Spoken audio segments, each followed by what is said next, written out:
Back in the 1950s and 1960s, when you had a partnership, Mr. Buffett, you asked for and got a performance fee of 25% of what was earned above 6% a year.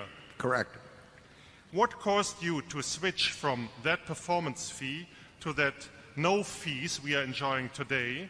Was it the wisdom that to give is better than to receive?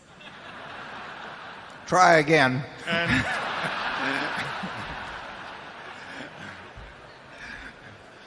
And do you feel that this switch from performance fee to no performance fee, that is fully appreciated? And what did it mean to you personally?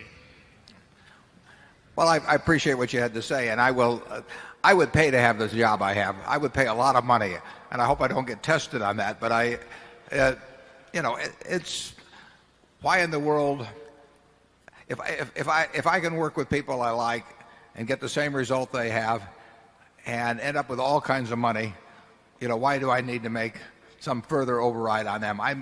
I was changing my position in life significantly when I started that partnership in 1956. A couple of the people that, well, I guess, yeah, Doris may be the only original partner here, but Doris, would you stand up? She joined on May 5th, 1956, wherever she is.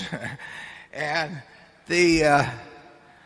those people gave me their money, but I needed some money then too. And I did get an override, which I thought was fair. I got no management fee at all, though. I never charged.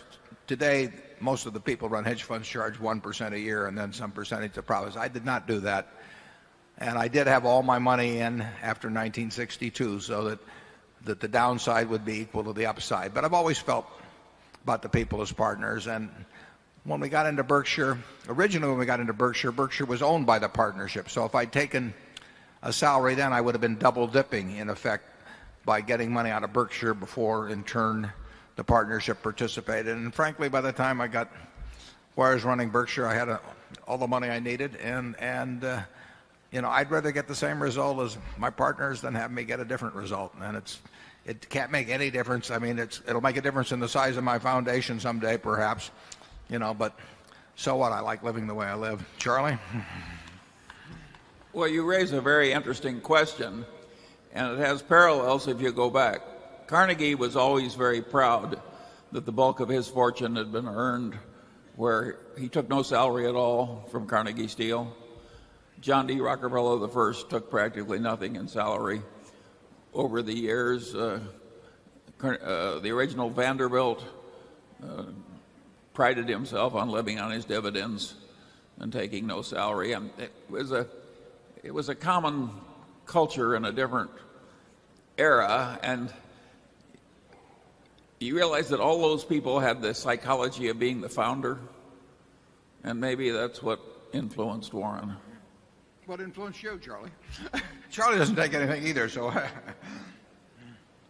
I was delighted to get rid of the psychological pressure brought on me by getting fees based on performance. I think Warren was too. If you're highly conscientious in your relations with other people and you hate to disappoint,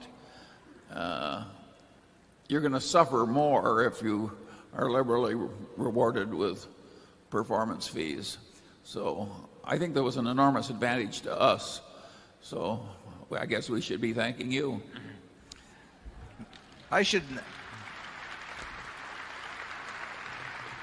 Bill Gates has never taken an option at Microsoft and takes a very small salary, and you'll find it interesting. The only reason he takes the small salary is if he feels that if there's a bad year at some time in the future, he wants to be able to take a cut in salary at the same time he's asking other people to cut back. And that is the reason. I mean, he takes peanuts as it is, but he just figures that Bill is a very conservative guy, and he figures that some year there'll be a bad year, and he wants, if he's asking other people to take a 5% cut, he wants to be able to take a 90% cut or something himself. But he's never taken an option, and I don't believe Steve Ballmer has either.